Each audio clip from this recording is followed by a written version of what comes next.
Apples, one of the main things that Aomori Prefecture in Japan is known for.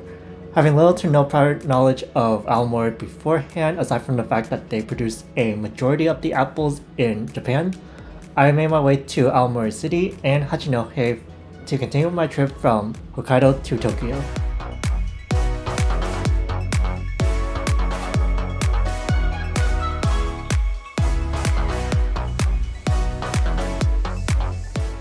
After finishing a nice bowl of shio ramen in Hakodate, I hopped on the Shinkansen to go to Aomori. I arrived quite late in the day, but that didn't stop me from doing some exploring. Going straight to my caffeine fix, I went to Miya Coffee Roasters to get a matcha latte and pudding. The pudding was delicious and had just the right amount of sweetness to it, making it a perfect dessert, but it might be a bit too big if you are trying to eat it by yourself. Miya Coffee Roasters does have a few other tempting desserts such as their camembert cheesecake and one of my favorites, though I regrettably did not get, coffee jelly. Sadly, while I always have a second stomach for desserts, eating anything more than the pudding itself would be way too much sugar. Before I got a sugar crash, I walked around for a little bit and made my way to a factory. Here you can get a lot of Aomori specific souvenirs from apple pies, apple teas, to a few other award-winning alcohol as well, such as like an apple brandy. Of course, while I'm in Aomori, I do have to try some of their apples, so I walked over to Skip Egg, which is within a factory, to get their apple pie as well as their apple tea. Even though I grew up in the US, I don't really like apple pies too much because it's usually really sweet or there's a lot of cinnamon inside it that overpowers the apple flavor. The apple pie has a really nice mellow sweetness to it, and there was no hints of cinnamon. The pastry was nice and soft on the inside and flaky on the outside, holding a generously sized piece of apple in the middle. The apple tea was refreshing and has a nice apple scent to it. If you look inside the tea bag that they give you, there's also some dried apple chunks inside it to give it that extra flavor as well. After having an apple-filled tea time, I walked around for a little bit. Unfortunately, because I arrived a little late, there were some stores that were closed or closing, so I didn't get too much time to see as much of Aomori as I wanted to. Before ending the day, I got some dinner at Kiban Sushi, where I ordered the Chu Sushi plate, which is also known as the medium-sized sushi plate, as well as a Aomori specialty, the Kayaki Miso. Kayaki Miso is a dish cooked with scallops, miso, and eggs, making it kind of into like a little omelet of sorts. And this combination of ingredients was really unique, but also made sense in a way. Everything I ate at Kiban Sushi was really fresh and delicious. Starting the next day, I left Aomori early to go to Takko Town to visit the garlic center. Takko Town is located a little over an hour away from Hachinohe by public transportation and is a sister town to Gilroy here in California because of their known commonality, garlic. The Takko Garlic Center is small, but it is worth a visit if you do have some extra time on your trip. The small store inside does sell some unique garlic items from sauces, seasonings, garlic coffee, and also their most popular garlic coke.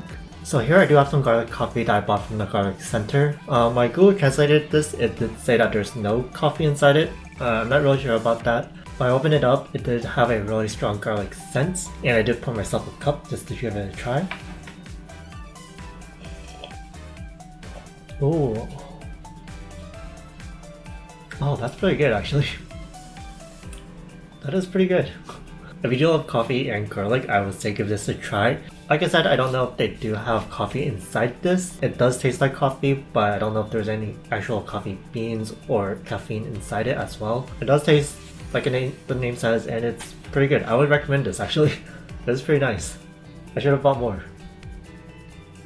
Of course, the shop isn't the main reason I'm here, because within the shop there is a restaurant that sells a lot of garlicky items, from ramen, pizza, garlic fries, and their specialty, the garlic steak lunch. The meal comes with a cup of their garlic coke, and I accidentally ordered another coke on the side, but that was just fine because it was really good anyways. Because I ordered the set, it does come with a little thing to explain the meal and each appetizer, because the appetizers do change per season, and it also gives you recommendations of the order of which to eat the appetizers as well. The meal comes with 9 garlic flavored appetizers along with Aomori pork, Takko beef, and Abidori chicken. You don't have to grill the meats yourself with the little grill that they provide, but you can also make some little sushi with the meats as well to enjoy. The meal was definitely worth coming here for because of the variety of food that you get as well as the different meats that you get to try from this region. Finishing off the meal, I got a small bowl of garlic ice cream. I think the first time I had garlic ice cream was at the Gilroy Garlic Festival when they did have it, and the garlicky taste pairs really well with the sweetness of the ice cream, making a really good dessert to finish off the meal. And while I was ordering the meal, I also accidentally ordered a soft-serve garlic ice cream on the side. While I did enjoy the soft-serve version of the ice cream, I will come to regret this decision in just a few moments.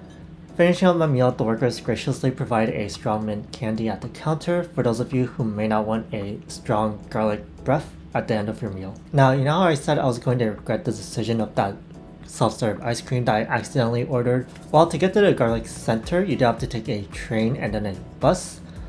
And what happened was, because I was enjoying my ice cream so much, I missed my bus for about 5 minutes. Yeah.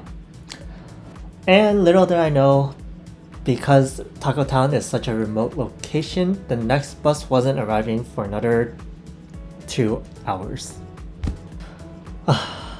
So yeah, I had 2 hours to kill in Takko Town, and if you couldn't have guessed, there's really not much else to do here. After contemplating my life decisions for the next 2 hours, I finally got back to the station and made my way back to Hachinohe. By the time I arrived in Hachinohe, it was already late, so I walked around for a bit before going to get some dinner at Sabano Eki. One of the items that Hachinohe is known for is their mackerel, and Sabano Eki does have a nice variety of mackerel dishes, which made it a perfect place for me to try as much mackerel as I wanted to. I don't recall eating too much mackerel before this, so I don't really know what to expect. I ordered the fried mackerel, the mackerel sashimi, and a mackerel skewer. Everything was delicious, and if anything, it actually made me want to eat more mackerel or try mackerel more. Before leaving, the staff also provides a little souvenir train ticket and also makes it very clear not to use it accidentally at a train station. The next day was a Sunday, and I woke up bright and early to go to Tatehana Wharf morning market. On Google Maps, it does say that the morning market is only open on Sundays from 4:30 a.m. to 9 a.m. So I will double check the timings before planning a trip if you are visiting Hachinohe. On my way to the morning market, I did see someone rushing from the train station to grab some soup at one of the very first stalls that we saw. Being a little bit curious, I decided to do the same thing as well, and found out that they actually sold a Aomori or Hachinohe specialty called senbei jiru. Senbei jiru is a soup made with a soy sauce based broth and contains a lot of different ingredients. The one I got had mackerel, but they also sold ones with chicken and other kinds of meats as well. After my first sip, I realized why this person was running all the way from the train station.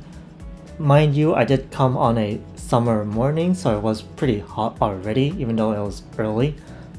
But this soup was really hearty and filling, and if it was a winter, it would keep you warm.